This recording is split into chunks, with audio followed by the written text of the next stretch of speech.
Mumbai Tug brought to you by Sunny's World. Pune's Pride Sunny's World, life in sunshine. Resort weddings, events, restaurants, adventure wellness.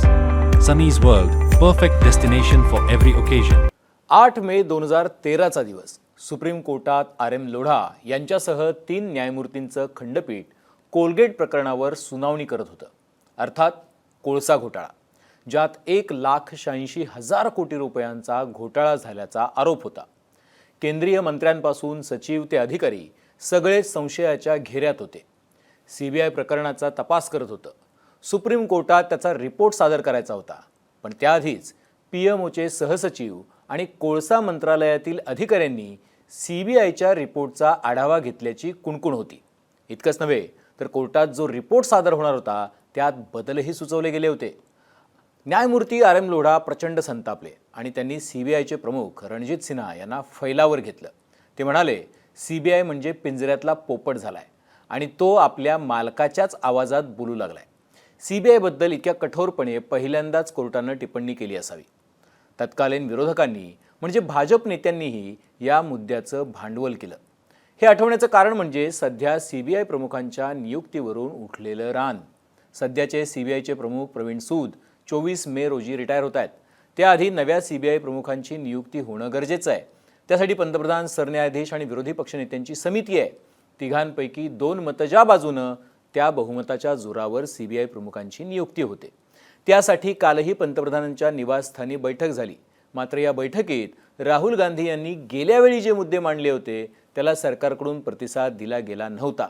उदाहरणार्थ 69 IPS अधिकाऱ्यांची नावं यासाठी स्पर्धेत आहेत. त्यांचे ACR म्हणजेच त्यांची कामगिरी दर्शवणारे रिपोर्ट्स राहुल गांधींनी मागितले होते. ते अर्थातच देण्यात आले नाहीत. त्यामुळे राहुल गांधींनी सरकारकडून राबवली जात असलेली प्रक्रिया केवळ दिखावा आहे आणि विरोधी पक्षनेता हा केवळ रबर स्टॅम्प म्हणून राहणार नाही असं म्हणत त्यावर आपला आक्षेप नोंदवलाय. तुम्ही म्हणाल हे सगळं सांगण्याची गरज काय आहे?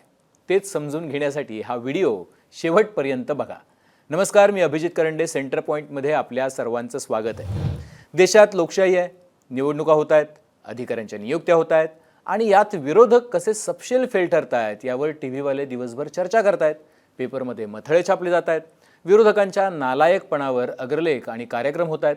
त्यासाठी नुकत्याच झालेल्या बंगाल, आसाम, तामिळनाडू, पॉंडिचेरीच्या निवडणुकाच बघा. बंगाल निवडणूक भाजपसाठी प्रतिष्ठेची होती. 2 लाख CRPF जवान, शेकडो IAS IPS आणि मोठा फौजफाटा बंगालमध्ये तैनात होता. अर्थात बंगालच्या राजकारणातलं रक्तचरित्र पाहता ते फार गरजेचं होतं असा दावाही केला जातोय. पण सगळ्यात महत्त्वाची प्रक्रिया होती ती म्हणजे SIRची, स्पेशल इंटेन्सिव्ह रिव्ह्यू. निवडणूक आयोग त्यासाठी तत्पर होता.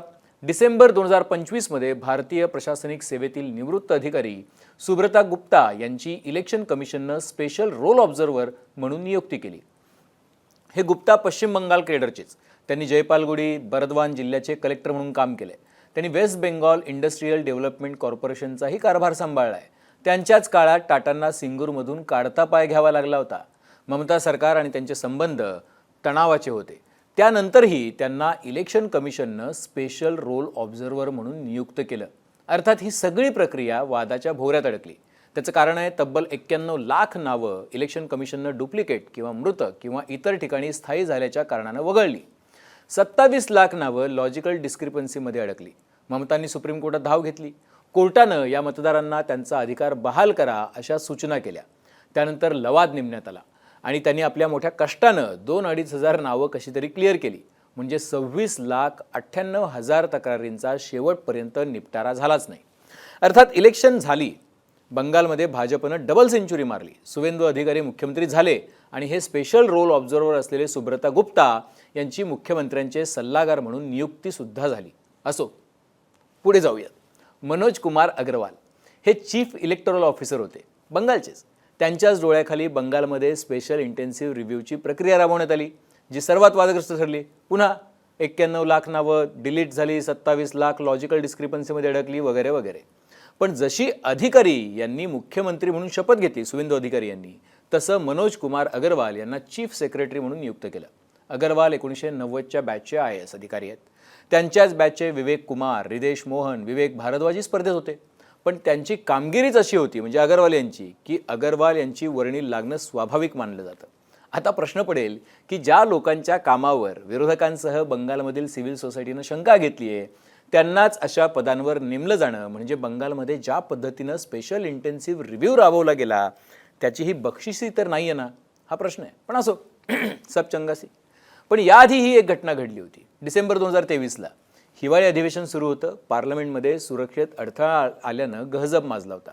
त्यावर गृहमंत्र्यांनी निवेदन करावं अशी विरोधकांची मागणी होती. सदनात गदारोळ झाला. अध्यक्षांनी 100हून अधिक खासदारांना निलंबित केलं.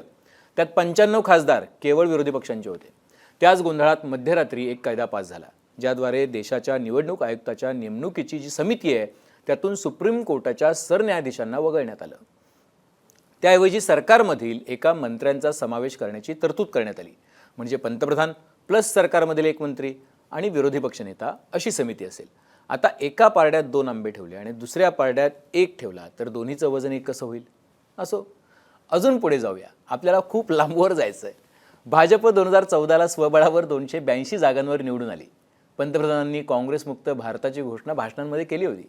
भ्रष्टाचार, महागाई, बेरोजगारी, घराणेशाही आणि विकास या मुद्द्यांवर लोकांनी त्यांना भर दिला आणि त्याचं काय झालं बघा. महाराष्ट्रात म्हणजे ज्या मुद्द्यांवरती ते निवडून आले त्याचं काय झालं. महाराष्ट्रात अजित पवारांवर 70,000 कोटीच्या सिंचन घोटाळ्याचा आरोप झाला. मोदींनी मध्य प्रदेशात त्यांच्यावर कारवाईचा उच्चार करताच 2023मध्ये अजित पवार एका आठवड्यात सरकारमध्ये उपमुख्यमंत्री झाले. हे एकमेव उदाहरण आहे का? तर नाही आहे. कालच शपथ घेतलेले हेमंत बिस्व शर्मा हे मूळचे काँग्रेसचे, आसामचे. गोगोई सरकारमध्ये मंत्री होते.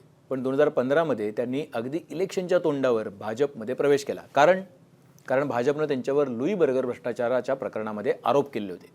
भाजपनं आणि संघानं आपलं सगळं नेटवर्क आसाममधलं त्या इलेक्शनमध्ये वापरलं. आसाममध्ये सरकार आणलं. सर्बानंद सोनोवाल मुख्यमंत्री झाले. पण 2021मध्ये ज्यांच्यावर भाजपनं आरोप केले होते ते हिमंता बिस्वा शर्मा दिल्लीचे ब्लू आईड बॉय झाले आणि मुख्यमंत्री झाले. आता दुसऱ्यांदा त्यांनी शपथ घेतली. परवा बंगालचे मुख्यमंत्री झालेले सुवेंदू अधिकारी हे मूळचे तृणमूलचे. ममतांच्या सरकारमध्ये कॅबिनेट मंत्री होते. त्यांच्यावर नर्दा स्कॅम प्रकरणी आरोप झाले. मग लाच घेतानाचं त्यांचं एक स्टिंग ऑपरेशन समोर आलं. मोदींनी 2016मध्ये जाहीर सभेत सुवेंदू अधिकारी यांचा तो व्हिडिओ होता तो दाखवलेला होता. पण त्यानंतर सुवेंदू अधिकारी थेट भाजपात प्रवेशकर्ते झाले आणि बंगाल भाजपचा चेहरा बनून मुख्यमंत्री झाले. आता बिहारमध्ये जाऊयात. बिहारमध्ये गेल्याच महिन्यात भाजपचे पहिले मुख्यमंत्री म्हणून सम्राट चौधरी यांनी शपथ घेतली. त्यासाठी नितीश कुमार यांना दिल्लीत पाठवलं. पण हे सम्राट चौधरी मूळचे लालूंच्या आरजेडीचे. सम्राट चौधरींनी वय लपवल्याचा आणि त्यांच्या शिक्षणाच्या घोळाचा बराच समाचार भाजप नेत्यांनी घेतला होता.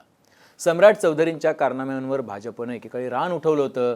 पण आज तेच सम्राट भाजपच्या कमळाचे अधिपती म्हणून मुख्यमंत्रीपदी विराजमान झाले. उत्तराखंडमधील विजय बहुगुणा त्यांच्यावर बिल्डर लॉबीशी संगनमत केल्याचा आरोप होता. त्यानंतर त्यांनी भाजपमध्ये प्रवेश केला. आरोपही भाजपनंच केला होता. अरुणाचलचे पेमा खंडू काँग्रेसचे मुख्यमंत्री होते. मोदींनी जाहीर सभेत पेमा खंडू यांचा समाचार घेतला. नंतर ते आपल्या सगळ्या आमदारांसकट भाजपमध्ये गेले आणि अरुणाचलचे मुख्यमंत्री झाले. त्रिपुराचे माणिक साहा असोत की मणिपूरचे बिरेन सिंग हे सगळे मूळचे काँग्रेसी. भाजपच्या भ्रष्टाचाराच्या आरोपाचे धनी. पण आज भाजपच्या राज्यात ते कमळ हातात घेऊन स्वच्छ झालेत. ही अशी कितीतरी उदाहरणं देता येतील. एडीआरच्या रिपोर्टनुसार 2014 ते 2021 या काळातील 1133 निवडणूक लढवलेल्या उमेदवारांची आणि जिंकलेल्या 500 आमदार खासदारांची प्रतिज्ञापत्र तपासली. ज्यातून लक्षात असं आलं की देशभरातील काँग्रेसच्या जवळपास 253 आमदार खासदारांनी भाजपात प्रवेश केला. बाकी भाजपच्या खात्यात असलेले 10,000 कोटी आणि विरोधकांच्या सगळ्यांच्या खात्यात मिळून सुद्धा 2,000 कोटी रुपये नसावेत. हे डोकं चक्रावणारं वास्तव पाहिलं तर काही प्रश्न पडतात. लोकशाहीत सर्वात मूलभूत असलेलं लेवल प्लेइंग फील्ड अर्थात लढाईसाठीची समानता कुठे आहे? लोकशाहीत भ्रष्टाचाऱ्यांना आपल्याच पक्षात सामावून घेऊन त्यांना पावित्र्याचं सर्टिफिकेट देणं किती नैतिकतेचं आहे? भाजपच्या विस्तारवादी धोरणाचा फायदा भ्रष्टाचारी नेते, अधिकारी आणि कंत्राटदार घेऊ लागले आहेत का? दीनदयाल उपाध्याय, श्यामाप्रसाद मुखर्जी आणि अटल बिहारी वाजपेयींचं नाव घेऊन सध्याचे भाजपचे कारभारी स्वतःची पक्ष वाढवण्याच्या नावाखाली फसवणूक तर करत नाहीत ना? बाकी अजून बरेच प्रश्न तुम्हाला पडत असतील तर विचारा स्वतःला. नाहीतर सब चंगासी, सब कुछ ठीक है, ऑल इज वेल म्हणा आणि व्हिडिओ तुमच्या मित्रांपर्यंत पाठवा, कमेंट करा, लाईक करा आणि मुंबई तक सबस्क्राईब करायला विसरू नका. आजच्या सेंटर पॉईंटमध्ये इथंच थांबतोय. पाहत रहा मुंबई तक.